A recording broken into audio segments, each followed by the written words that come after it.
Aguardai, meu pai. Está bem, filha. Eu consigo.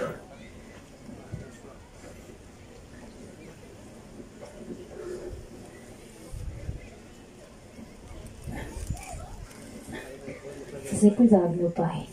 Eu consigo.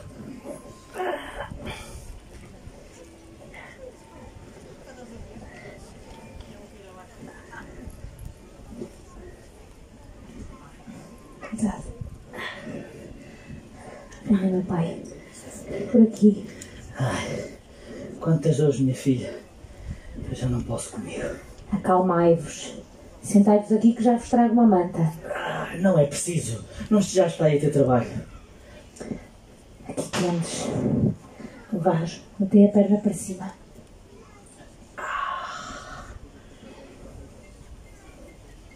Maldito ferrolho. Malditos leoneses. Traidores da fé cristã. Aliaram-se aos muros para enfrentar os nossos homens. Já lá vão 10 anos. E não vejo condições de melhoras. Foi por uma boa causa, meu pai. Foste sacudir um grande guerreiro, Geraldo, sem pavor, que venceu muitas batalhas ao vosso lado. Tens razão, minha filha. Foi um grande homem. Deus o guarde. Meu pai, não foi para falar de Badajoz que mandaste chamar-me. Certamente que não. Chamai vosso irmão. Mandai juntar-se a nós. Sim, meu pai.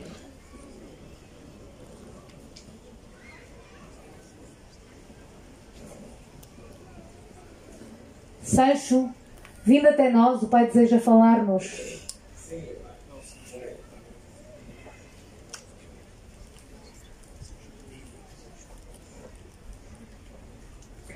Ele vem já. Filha, trazem-me um copo de vinho, estou com sede.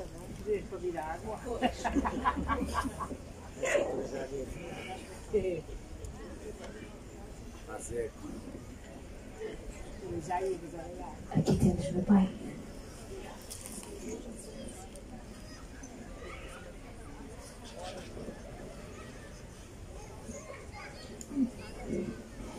Senhor, com a sua bênção, meu pai. Deus te abençoe, meu filho. Sentai-vos. O carará parece um bocado estranho. Eu não sei, Teresa, será que aconteceu algo?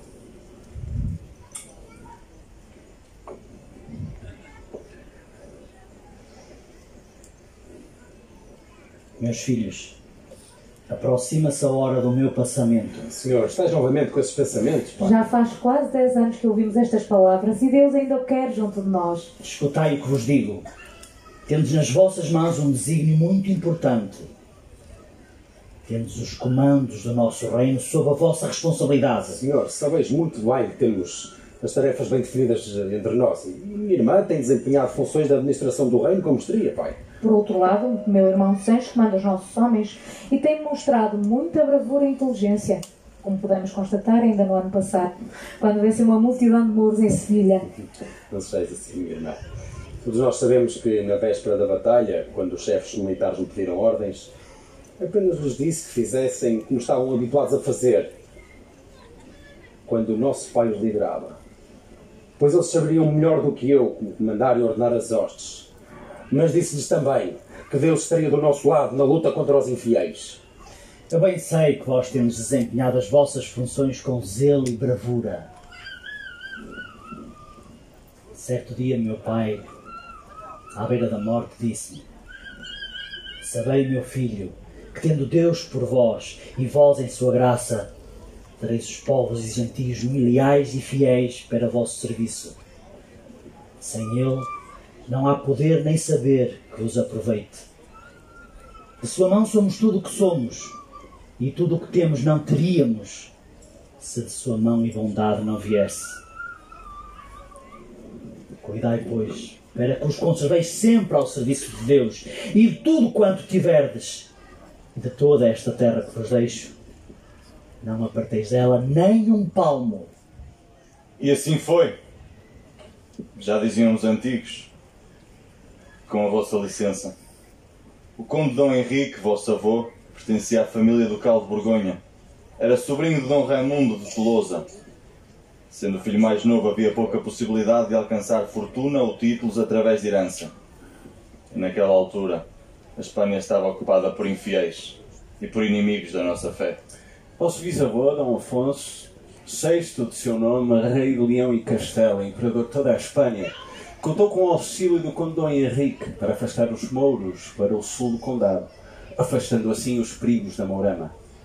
Por forma a reconhecer a bravura do vosso avô, o imperador Dom Afonso ofereceu a sua filha e vossa avó, Dona Teresa, em casamento ao jovem cavaleiro, dando-lhe como dote o condado portucalense e o título de conde. As palavras ditas pelo imperador foram as mesmas ditas pelo meu pai. Pois para além das terras do condado, que iam desde o rio Minho ao Voga, tudo o que fosse conquistado aos infiéis seria acrescentado ao nosso condado. Foi o que o vosso avô e depois o vosso pai fez até o dia do fatídico acidente em Badajoz. O Sr. Dom Afonso Henriques mandou chamar-me. O que quereis de mim? Já faz 4 anos desde o passamento do meu grande amigo e aliado, o arcebispo Dom João Peculiar. E pelo que sinto, nunca terei o reconhecimento de Roma como reino independente, apesar de já o ser desde o dia em que nasci. Senhor meu pai, mas a quando do vosso nascimento éramos vassalos de Leão e Castela? E não recordo em nenhum momento o nosso avô ter posto isto em causa? Como chegámos até aqui? Não somos um reino independente? É uma longa história, minha filha. Com a chegada dos vossos avós ao condado, a preocupação sempre foi combater os infiéis e alargar o nosso domínio a sul do condado. Mas o avô Henrique sempre teve o sonho da autonomia, pai. Pois, mas Deus o quis na sua companhia muito cedo. O conde Dom Henrique era leal ao imperador, mas com a morte de Dom Afonso em 1109, no mesmo ano em que nasceu o vosso pai, a situação mudou. E foi nessa altura que a avó se virou contra o nosso pai. Não foi bem assim. O vosso pai era ainda muito jovem para saber ou decidir qualquer coisa. Pois nessa altura estava eu no seio da família Muniz de Ribadouro, onde fui educado e preparado nas lides das armas e cavalaria. Dom Egas Muniz ensinou-me quase tudo o que sei. E os conflitos da avó com o nosso pai, como surgiram? Vosso avô, o conde Dom Henrique, ao chegar ao condado portucalense, concedeu muitas mercês e privilégios aos senhores do norte, dentro do Minho. Homens ricos e com muitos homens de armas, que lutavam ao seu lado nas conquistas ao sul do condado. Sim, os Muniz, os da Maia, os de Sousa, os de Marnel e principalmente os de Ribadouro. Pois, mas depois da morte do imperador Dom Afonso, a meia-irmã da vossa avó, Dona Urraca, assumiu o trono de Leão e Castela. Com a morte do meu pai, 3 anos depois do meu avô, quem passou a comandar o condado foi minha mãe, mas como rainha, reconhecida pelo Papa Pascoal II, através da bula Fratum Nostrum. E os conflitos da avó com o pai? Dona Urraca entrou em guerra com as forças de Dona Teresa, que conseguiu refugiar-se no Castelo de Lanhoso em 1121. Depois de muita negociação, Dona Teresa aceitou prestar vassalagem a Leão e Castela, e Dona Urraca retirou o cerco. A maldita vassalagem. Foi a partir desse momento que Dona Teresa se aliou ao Fernando Pérez de Trava. Pertencia à mais poderosa casa do reino de Galiza para lutar contra os interesses de Dona Urraca.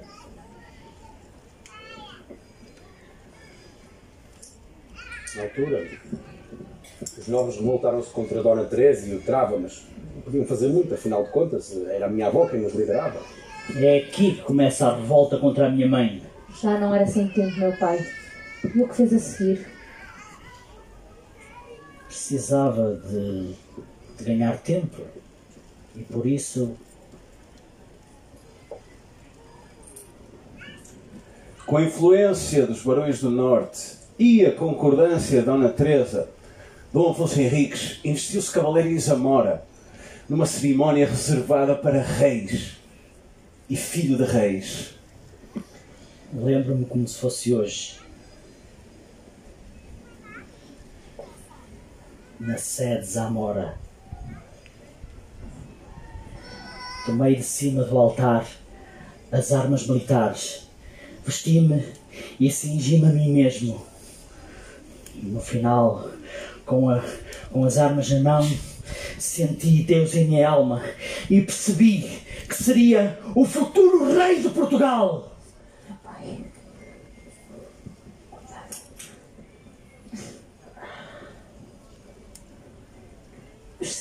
Mas se a avó concordou, quando começaram os conflitos? Dona Teresa não imaginava que a investidura fazia parte de uma estratégia de Dom Afonso e seus aliados. Isto aconteceu em 1125 ou 1126, não me recordo ao certo. E vosso pai não fez grande alarido na altura. O problema começou depois da morte de Dona Urraca, em 1126. Sim, com a morte da Dona Urraca, quem subiu ao trono foi o primo do meu pai, Dom Afonso, o sétimo. E logo no ano a seguir, em 1127, trouxe as suas hostes para Portugal e cercou Guimarães, exigindo que Dom Afonso Henriques lhe prestasse vassalagem. A tão maldita vassalagem. Minha mãe e o maldito Trava estavam em Coimbra ou Viseu, não sei ao certo. Quem teve de aguentar o cerco fui eu com os meus aliados. E como se resolveu o cerco?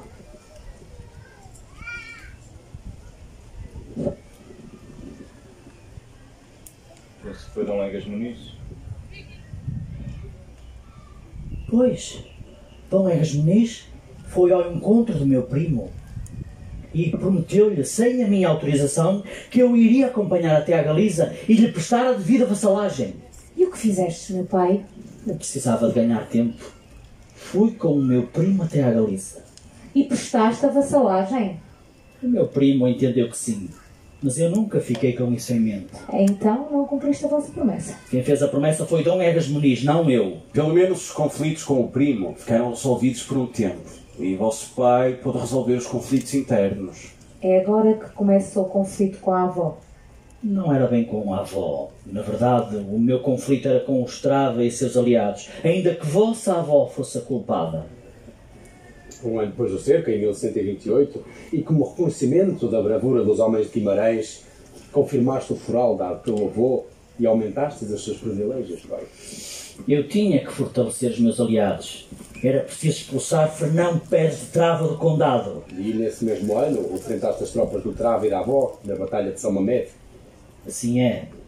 Tive notícias que minha mãe se terá encontrado com o meu primo em Zamora a pedir auxílio contra mim. Mas pelo que soube, meu primo não lhe terá dado muita importância, pois acompanhei-o após o cerco e sempre demonstrei a intenção de lhe jurar fidelidade. Era melhor ter um primo vassalo do que manter em conflito com um filho. O Trava e a avó não terão gostado nada de convir, certamente. E não gostaram mesmo. Saíram do norte com os seus homens e os cavaleiros fiéis a Dona Teresa. Saindo de Coimbra e Viseu, atravessaram o Douro e dirigiram-se a Guimarães. Foi em junho de 1128, no campo de Samamede. Foi uma dura batalha. Pensei que a iria perder, mas com a ajuda dos reforços dos homens de Dom Egas Muniz e a grande maioria dos senhores do Norte, saímos vencedores. Expulsei minha mãe e o Estrava de Portugal. E nos tornamos um reino independente. Sim e não. Mas foi a partir dessa altura que eu tive a confirmação total do apoio dos nobres do condado, tendo-os recompensado com dons e favores, mantendo e até aumentado os seus privilégios. Com o apoio total da nobreza, Dom Afonso Henriques vira-se para a Igreja à procura de proteção divina. Confirmou carta de Couto, concedida pelo seu primo Assé de Braga, e acrescentou novas e generosas concessões, entre elas o privilégio de cunhar moeda e de nomear os encarregados dos ofícios da chancelaria e da capelania régia. Foi ou não uma boa estratégia? Desta forma, Dom Paio Mendes, arcebispo de Braga, que era o representante máximo do clero português e nosso aliado, reforçava a sua importância, pois ao conceder-lhe os cargos e os rendimentos da chancelaria e da capelania, Afonso Henriques fazia do arcebispado de Braga a exata réplica do que seu primo estabelecera com Santiago de Compostela. Foi mais um passo importante rumo à nossa independência. Pai, vós eras considerado rei ou conde? Já não era conde, porém ainda não era rei. Passei a assinar como príncipe Afonso Henriques, neto do imperador Afonso de Leão e Castela. Era preciso prudência. O primo, vosso pai, por volta de 1135, fez coroar imperador na Catedral de Leão, tendo os vários reis peninsulares lhe prestado vassalagem. E vós, meu pai, Também estiveste presente. E prestar vassalagem a meu primo? Nunca! Muito pelo contrário. Vosso pai aproveita a rebelião de Garcia de Navarra contra o agora imperador para logo no ano a seguir ocupar os condados de Límia e Toronho. A intenção de Dom Afonso Henriques nunca foi submeter-se ao primo. Tentou angariar apoios no condado de Límia e na primavera de 1137 rumou à Galiza e tentou tomar a cidade de Tui pela força, suscitando a reação de Fernão Pérez de Trava e do imperador. Foi em Cerneja. Mais uma batalha contra o Trava, mais uma vitória. Desta vez capturamos Rodrigo Veiás, o conde de Sárria. Reza a lenda que, por conta dos ataques de vosso pai à Galiza, Dom Egas Muniz foi até à corte do imperador com o baraço ao pescoço, empenhando a sua vida e da sua família à palavra dada, a quando do cerco a Guimarães. Eu não sei se terá sido bem assim. Sendo assim ou não, o que é certo é que nós ainda não eras rei, nem o condado independente. E quando viria isto a acontecer? Resolvidas as questões com o meu primo, os meus objetivos se viraram para sul. Vosso pai montou uma grande expedição que se internou por terras islâmicas para lá do Tejo e que culminou com a Batalha de Ourique. Foi Deus quem venceu aquela batalha. Os inimigos da fé cristã eram mais que muitos, em número muito superior aos de vosso pai. Naquele dia, antes do combate, tive uma visão. Estava eu nas minhas orações quando vi Jesus Cristo rodeado de anjos. Disseram-me que eu sairia vencedor daquela batalha e que seria proclamado rei. E foi assim que aconteceu. Os meus homens puseram-me em cima de um escudo e alçaram-me bem alto e chamaram-me rei, rei de todos os portugueses. Finalmente rei. Sim, rei, mas sem um reino autónomo e independente. Foi preciso enfrentar meu primo mais uma vez. De regresso ao norte, percebi que o meu primo estava ocupado com guerras em torno do reino de Navarra e tentei recuperar territórios que tinha perdido com o Tratado de Tui. E o vosso primo, sabendo que vós, meu pai, tentaram entrar nos seus territórios armado e com intenções de o tomar, mobilizou o seu exército. E ao saber das movimentações do Imperador de Leão, Dom Afonso Henriques saiu ao seu encontro. O meu primo acampou o seu exército em frente ao Castelo da Rainha, em frente a um sítio chamado Portela do Vês, e eu assentei o meu em frente ao dele, num lugar mais elevado e estrategicamente mais bem posicionado. Como todos sabem, saímos vitoriosos, mais uma vez. Mas para evitar uma batalha sangrenta, Dom Afonso Henriques propôs a execução de um bafordo, por forma a mostrar o juízo de Deus, e dele resultaria a manifestação da preferência divina. Os meus escolhidos e os escolhidos do meu primo dirigiram-se ao Vale do Rio Vês, local onde aconteceu o recontro de Valdevez. Como todos sabem, saímos vitoriosos, mais uma vez. No fim do bafordo, Dom João Peculiar terminou que os primos não mais levantassem armas um contra o outro e que deveriam respeitar os limites dos seus territórios. No entanto, terminou também que o vosso pai mantivesse o estado de vassalo, prestando honra e preita ao Imperador, seu primo. Foi nesse dia que jurei a Dom João Peculiar que não me iria sujeitar a prestar vassalagem a meu primo. Há muito que era a minha intenção de tornar-me independente da coroa de Leão, nem que para isso me tivesse de enfeudar à Santa Sé.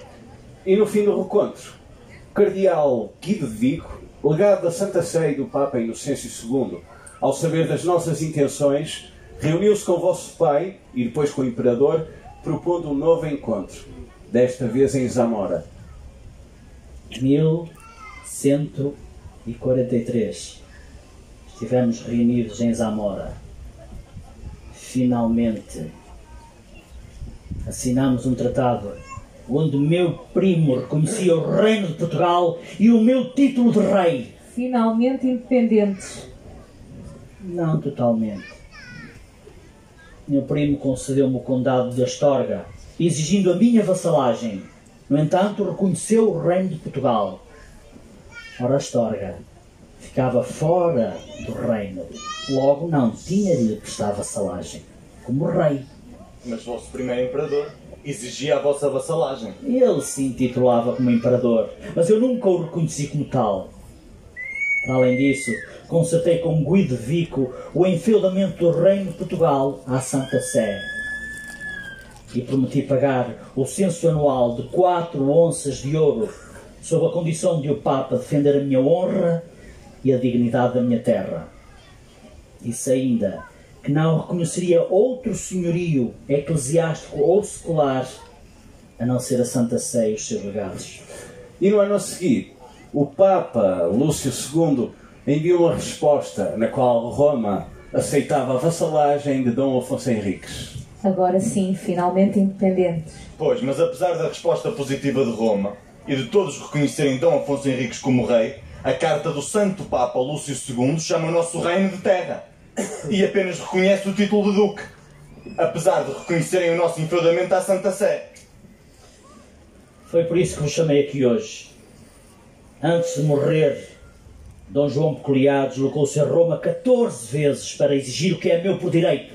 Desde o primeiro pedido de enfeudamento a Roma, em Zamora, em 1143, ao Papa Inocêncio II, já se finaram 6 papas. Mas todos nós sabemos que vós sois rei. E que Portugal é um reino, pai. Não, meus filhos. Apesar de todas as conquistas em nome da fé cristã, de todas as terras que conquistamos aos Saracenos a sul, sinto-me profundamente triste. Deixo-vos um reinado, mas sem reino. Quem vem lá? Parece um dos meus. Senhor Dom Afonso Henriques, meus senhores, minha senhora, encarrega-me Sua Eminência Reverendíssima, o servo dos servos de Deus, o Papa Alexandre III, lhe entregar em mãos esta bula, emitida em 23 de maio de 1179. E que diz o documento?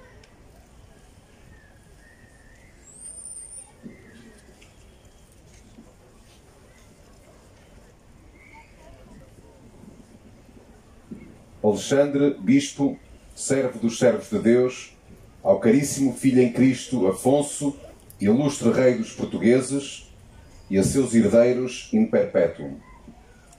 Está claramente demonstrado que, como bom filho e príncipe católico, prestaste inumeráveis serviços à tua mãe, a Santa Igreja, exterminando intrepidamente, em porfiados trabalhos e proezas militares, os inimigos do nome cristão, e propagando diligentemente a fé cristã. Assim deixaste aos vindouros nome digno de memória e exemplo merecedor de imitação. Deve a Sé Apostólica amar com sincero afeto e procurar atender eficazmente, em suas justas súplicas, os que a providência divina escolheu para governo e salvação do povo. Por isso, nós, atendendo às qualidades de prudência, justiça e idoneidade de governo que ilustram a tua pessoa, tomamo-la sob proteção de São Pedro e nossa, e concedemos e confirmamos por autoridade apostólica ao teu excelso domínio o reino de Portugal, com inteiras honras de reino e a dignidade que aos reis pertence, bem como todos os lugares que, com o auxílio da graça celeste, conquistaste das mãos dos sarracenos, e nos quais não podem reivindicar direitos os vizinhos príncipes cristãos. E para que mais ter fervores em devoção e serviço ao príncipe dos apóstolos São Pedro e à Santa Igreja de Roma, decidimos fazer a mesma concessão a teus herdeiros e, com a ajuda de Deus, prometemos defender-lhe quanto caiba em nosso apostólico ministério. Continua, pois, a mostrar-te, filho caríssimo, tão humilde e devotado à honra e serviço da tua mãe, a Santa Igreja Romana, e a ocupar-te em defender os seus interesses, a dilatar a fé cristã, de tal modo que esta Sé Apostólica possa alegrar-se de tão devoto e glorioso filho, e não duvide da sua afeição. para significar que o referido reino pertence a São Pedro, determinaste como testemunho de maior reverência pagar anualmente 2 marcos de ouro a nós e aos nossos sucessores. Cuidarás, por isso, de entregar tu e os teus sucessores ao arcebispo de Braga pro tempore o censo que a nós e a nossos sucessores pertence. Determinamos, portanto, que a nenhum homem seja lícito perturbar temerariamente a tua pessoa ou as dos teus herdeiros, e bem assim no referido reino, nem tirar o que este pertence, ou tirado, retê-lo, diminuí-lo ou fazer-lhe quaisquer imposições. Se de futuro qualquer pessoa eclesiástica ou secular intentar cientemente contra o que dispomos nesta nossa Constituição e não apresentar satisfação condigna depois de segunda ou terceira advertência, seja privada da dignidade da sua honra e poder, saiba que tem de prestar contas a Deus por ter cometido uma iniquidade, não comungue do sacratíssimo corpo e sangue de Jesus Cristo, nosso divino Senhor e Redentor, e nem na hora da morte se lhe levante a pena. Com todos, porém, que respeitarem os direitos do mesmo reino e do seu rei, seja a paz de nosso Senhor Jesus Cristo, para que neste mundo recolham o fruto das boas obras e junto do soberano juiz encontrem o prémio da eterna paz. Amém. Amém. Amém. Pedro, Paulo, Alexandre, Papa III. Senhor, ensina-me os teus caminhos. Eu, Alexandre, bispo da Igreja Católica, subscrevi. Eu, Ubaldo, bispo de Hóstia. Eu, Teodino, bispo do Porto e de Santa Rufina. Dada em Latrão, por mão de Alberto, cardeal presbítero e chanceler da Santa Igreja Romana, a 10 das calendas de junho, ano 1179 da encarnação do Senhor e 20º do pontificado do Papa Alexandre III.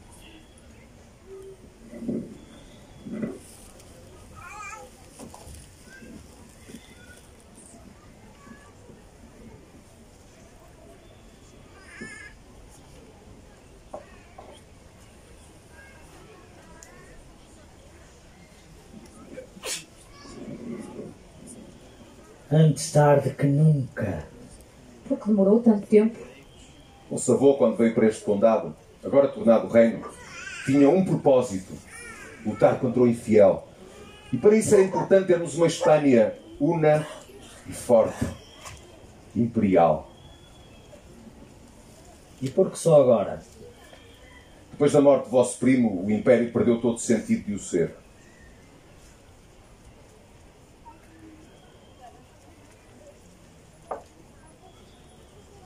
Como sabeis, no início deste ano, os reis de Castela e de Aragão celebraram entre si o Tratado de Casola, que culminou com a repartição de terras a conquistar em território muçulmano, excluindo qualquer relação de vassalagem. Desaparece assim o Império de Espanha. Finalmente, livre da vassalagem.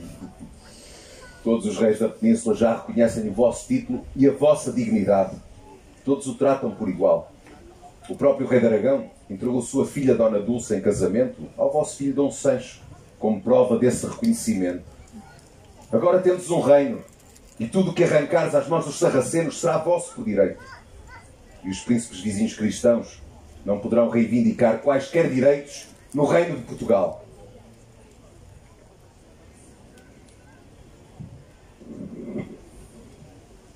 Agora sim, meus filhos, deixo-vos finalmente um reinado com um reino autónomo e independente, com o reconhecimento e a proteção da Santa Sé e dos reinados vizinhos.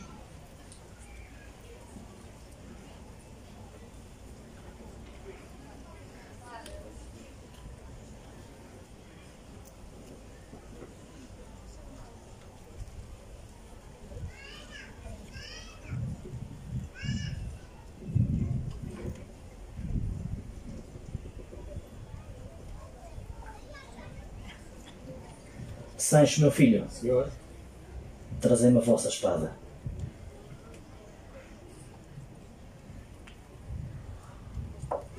senhor.